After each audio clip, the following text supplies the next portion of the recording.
Nice to have you with us on this first Saturday morning of March. It is 3 degrees in downtown Vancouver. If you're appalled by Vladimir Putin's actions in Ukraine, consider how radical environmentalists in Canada helped enable the dictator. That is the opening sentence to an article we saw in post-media newspapers across the country a couple of days ago, penned by Colin Craig. Mr. Craig is the president of the Canadian think tank secondstreet.org and joins us this morning to talk to us about this article he published nationally a couple of days ago. Mr. Craig, Colin, good morning, sir, and welcome.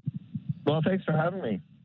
It's good to have you with us, Colin. Flesh this one out. I read the opening sentence as you wrote it in terms of how radical environmentalists in Canada have and helped to enable Putin. And you go on to say that Russia is the third largest producer of oil in the world and the second largest producer of natural gas. Canada is the fourth largest producer of both oil and natural gas in the world. We play on the same field. We do, absolutely. And I think that's one of the big questions for the world is where do you want to buy your oil and gas? Do you want to buy it from Russia, which is going to take the profits and do things like invade Ukraine, pay for rockets and tanks? Or do you want to buy the oil and gas products from Canada, which we know Canada has a great reputation for humanitarian aid around the world. We help out developed nations. We take those tax dollars and royalties from selling oil and gas. We provide things like health and education in Canada. Mm-hmm. So I think we need a more realistic discussion about oil and gas development in Canada because for too long, people have just kind of poo-pooed this notion that not producing it here doesn't have an effect on the world stage. It absolutely does. Europe is heavily dependent on oil and gas from Russia. And that's not changing anytime soon. We need to be realistic about this. Whether someone doesn't want to use oil and gas or not, it doesn't matter. The world is going to keep using it for decades. So we have to say, do we want the world to buy it from countries like Canada or depend on countries like Russia? And I think the choice is pretty clear. Right. So now, again, back to the point of your article, which clearly got a lot of people's attention the other day, and you're definitely not alone in this school of thought. Talk to us about the enabling, the connect the radical environmentalists, the Canadian greenies, to Vladimir Putin. It's a bit of a stretch, especially as they see it, but go for it, Colin. Well, we just have to think about it. Every time someone proposes a pipeline project in Canada or LNG in BC and other oil and gas products, the environmental movement is there. They're protesting. They're blockading. They're doing all these things to obstruct development. And I don't think for a second that they thought, hey, let's block this and help Putin. I don't think that's been the intention. Right. But that's been the end result. And so this is why I say, we need to be a little bit more realistic and practical. Whether people like it or not, the world is going to keep using oil and gas for decades. So we got to say, what can we do to help the world wean itself off of depending on countries like Russia?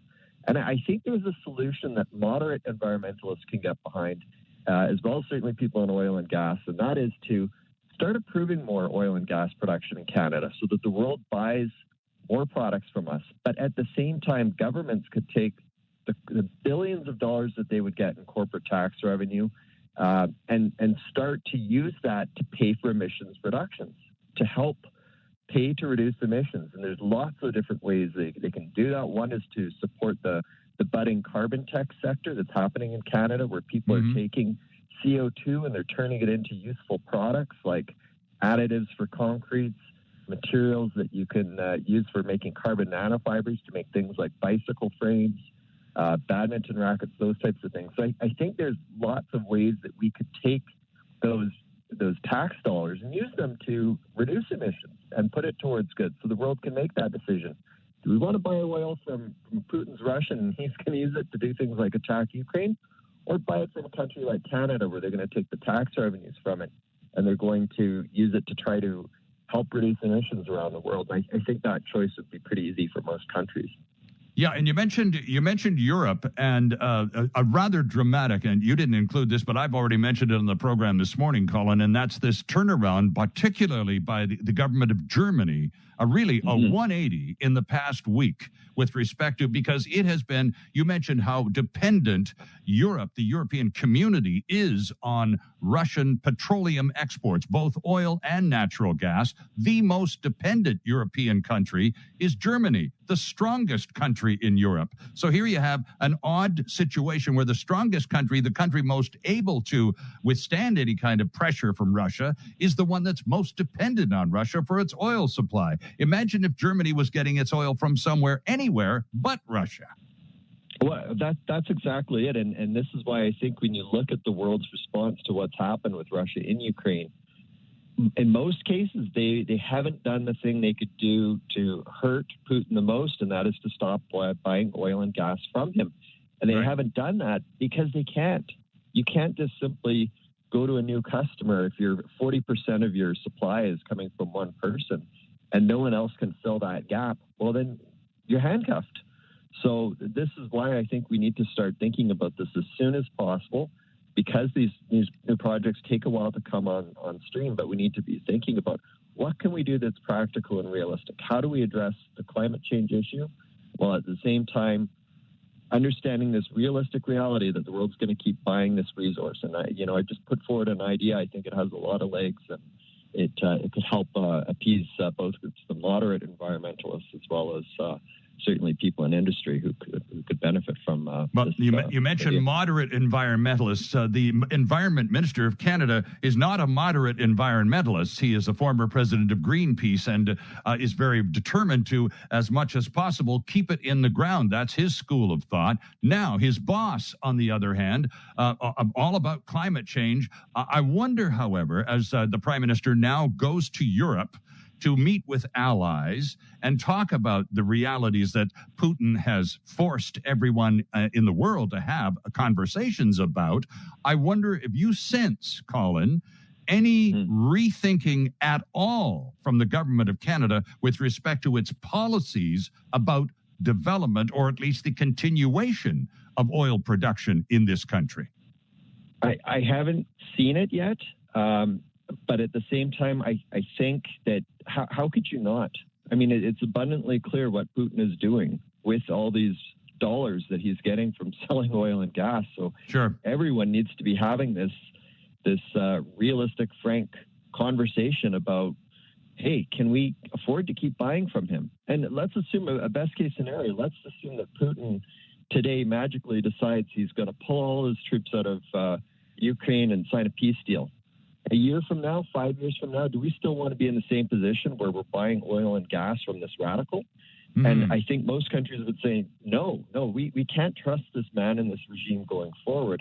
We need to start planning today to figure out who could be an alternative energy supplier. And as mentioned right at the top, we are awash in oil and gas in this country. We could be the ones that are filling that gap and producing ethical oil and gas.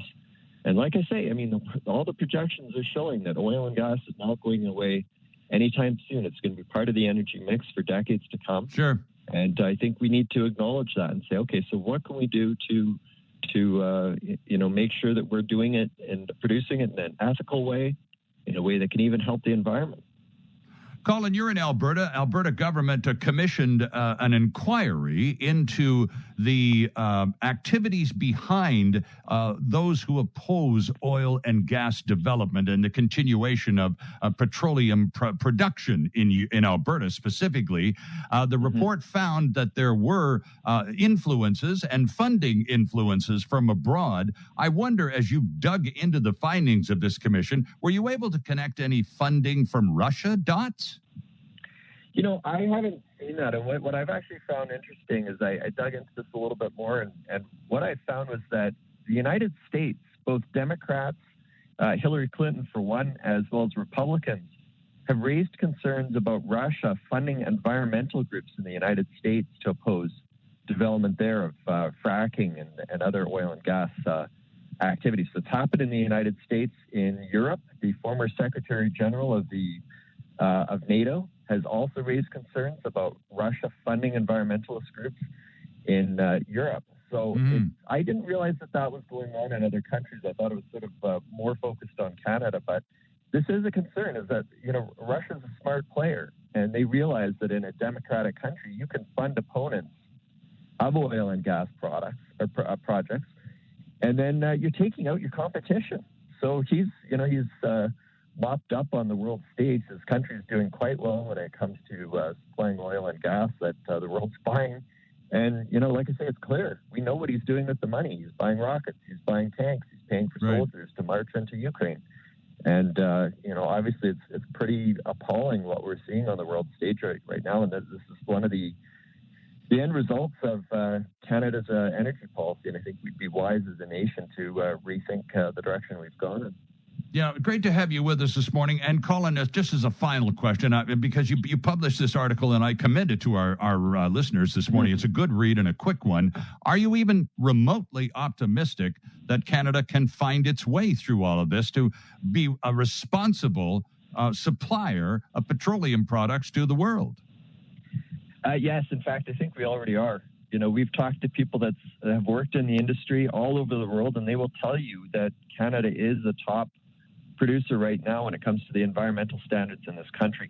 I think we could even grow that so that we become the dominant producer globally that is doing it, continues to do it in an ethical manner.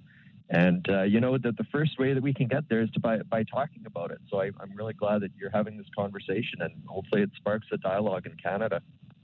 Indeed it does. Colin, great article. Thanks so much for writing it, and thanks for getting up a little early on a Saturday morning to join us to talk more about it. It's good stuff. No problem. Anytime. Thanks for having me. There's Colin Craig, the president of the Canadian think tank secondstreet.org, joining us from Calgary this morning. You can find out lots more about them on the website, which conveniently is secondstreet.org.